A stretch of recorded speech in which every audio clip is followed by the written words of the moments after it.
And it's actually becoming a little show of its own because I want it that way. I became very good friends with a man who was my student. Little did I know we were going to become much deeper friends in the sense that Dr. Davis had become, I guess you could call him like a special friend. And when the pandemic hit, we started talking about some of the work that he does, and he's a spiritual healer. So I have a special segment, and once again, this is Creating Health with the great Dr. Davis. I hope you all enjoy. Without further ado from me, Dr. Davis. Hey, Dr. Ken Davis here, and this is Creating Health, Mind, Body, and Spirit. Hope all are well and safe.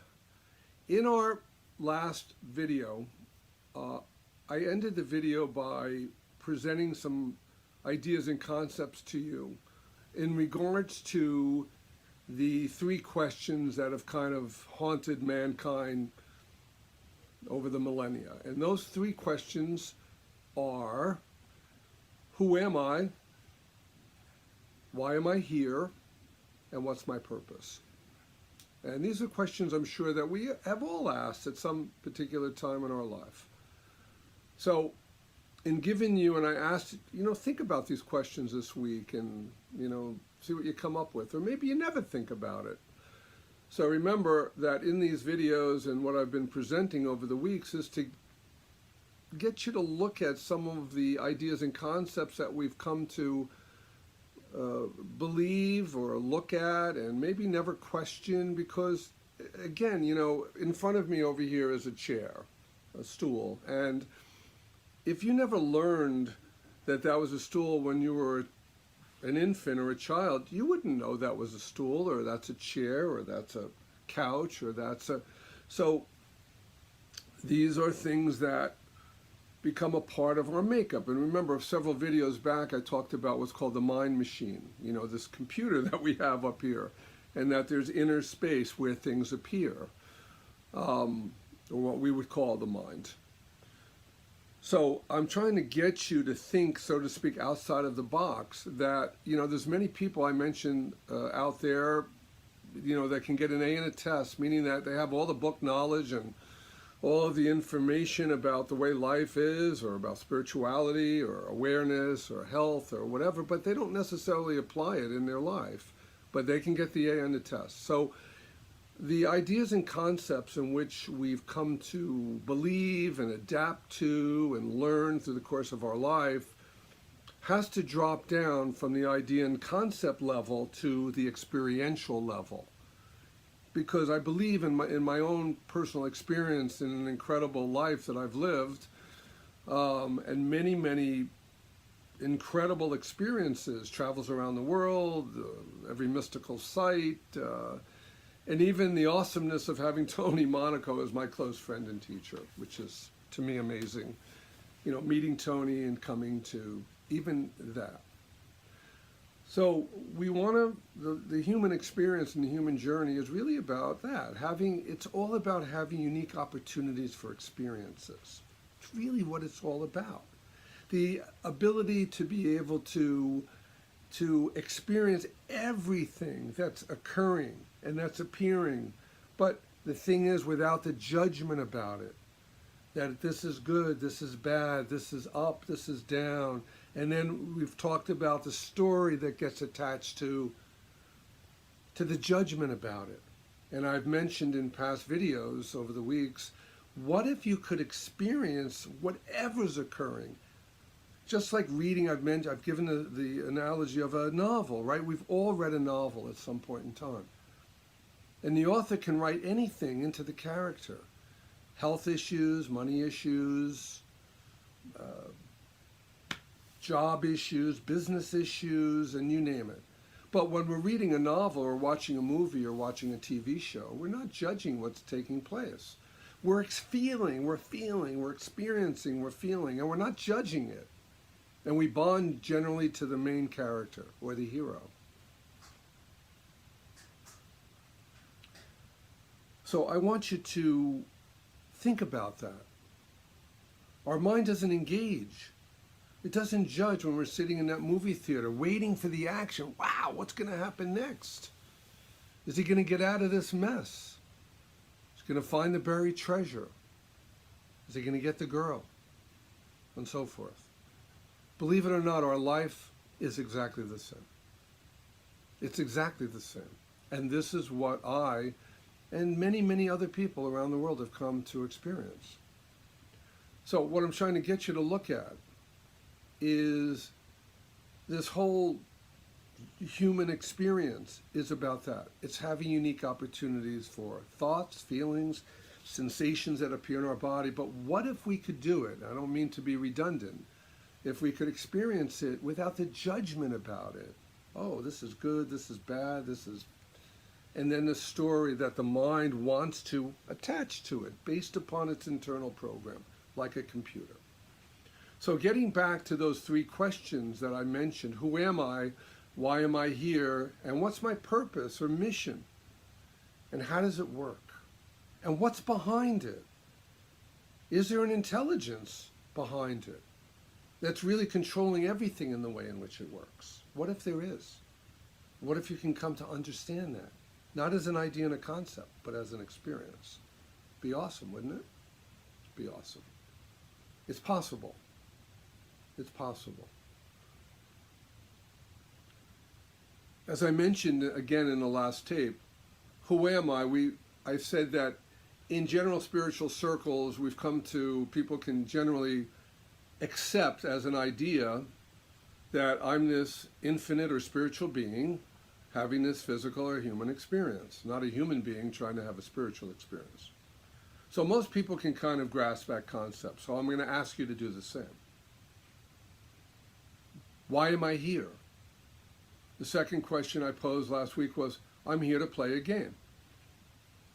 And that game is called the human game, in the way in which it's been designed. Now, as I mentioned also, that the playing field for a game, whether it's a football field or a tennis court or, you could imagine. But what if I told you that the playing field for the human experience or the human game is the visible world that you can see right now, wherever you are, and the invisible world, the world that you can't see, the world of quarks and atoms, and so that's the playing field for the human experience. And so that answers the second question.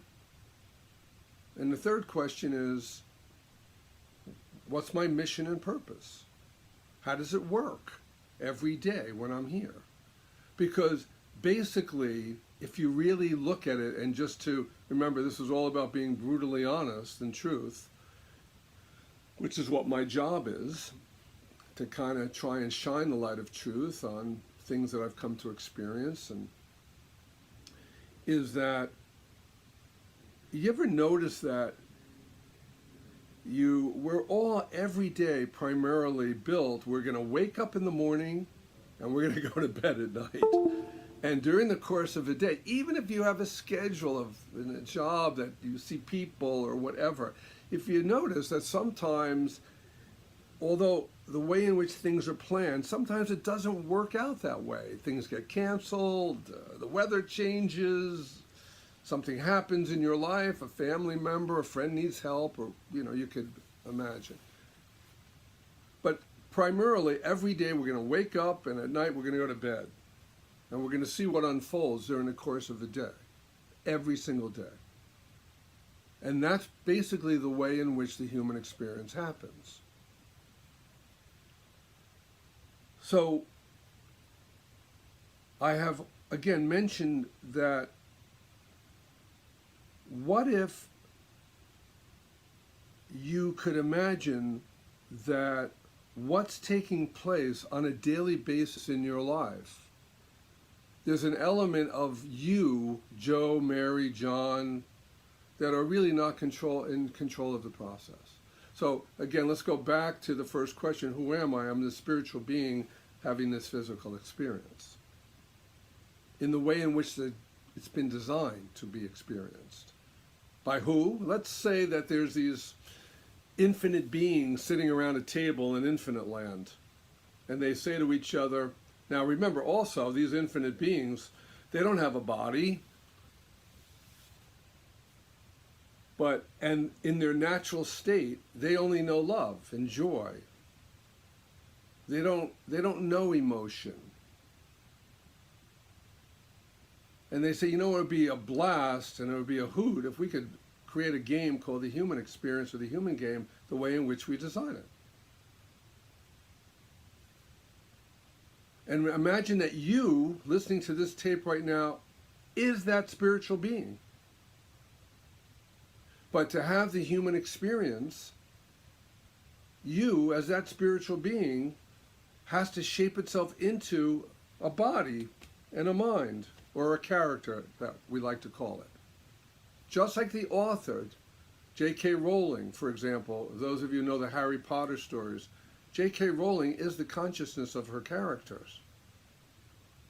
Any author that writes a novel, any screenwriter that writes a movie, fiction, any writer that writes a television show where the aliens are attacking the earth is the consciousness of what's being written. The same in your life. What if you could come to experience yourself as a spiritual being that actually wrote a story? You could call it also consciousness, that you are consciousness itself, shaping itself into a unique individual, a character that may be an organ player, a famous athlete, a pope, an actor, a musician, and so forth. Why?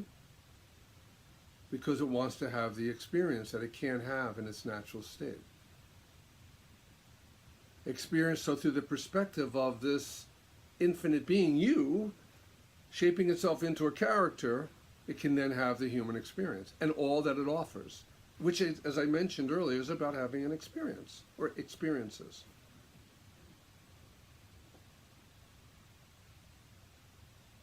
So just focus on that for a second. What if you could imagine that everything up until this moment of me talking to you was already pre-written as a story, that each of us, the 9 billion people on this planet, has their own particular story that's been written by consciousness itself. We're all consciousness, every single one of us, all of us. The most powerful thing there is in the universe, shaping itself into a character to have this incredible human experience. Now, I understand I'm a little bit of a renegade, but I'm trying to get to throw things out, and that's what this show's about. And that whether or not something happens in your life, whether or not your business is successful, whether or not whatever, that it's not up to you, that the character and who you really are not two separate individuals. It's only one. Just like, as I mentioned, J.K. Rowling is the consciousness of all the characters in the 8 books that she wrote. The author of the novel is the consciousness of the characters in which he writes. Who you really are is the character who's the hero of the story that's been written by you. Not you, Mary or John, you, who you really are. Why? Again, so it can have this human, incredible experience. Something that it cannot have in its natural state, in infinite land. So I'm going to ask you this week to just ponder again what I'm talking about, and we'll continue. Also, I ask you, if you want to communicate with me, you can do so through my website, davisahs.com. My email is info, at davisahs.com. Love to hear from you. And if there's anything that you'd like me to discuss along these lines, feel free to do so, or write me, or let us know. And again, as always, I'm grateful for the opportunity to talk to you guys out there. Tony gives me, and also so appreciative of Tony and who he is and the music in which and the joy and the gift that the Tony Monaco character provides for each and every one of us every week. So again, thanks for your time. I look forward to speaking to you next week.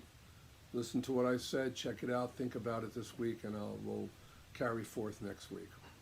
Ken Davis, this is Creating Health, Mind, Body, and Spirit. Thanks so much for your time.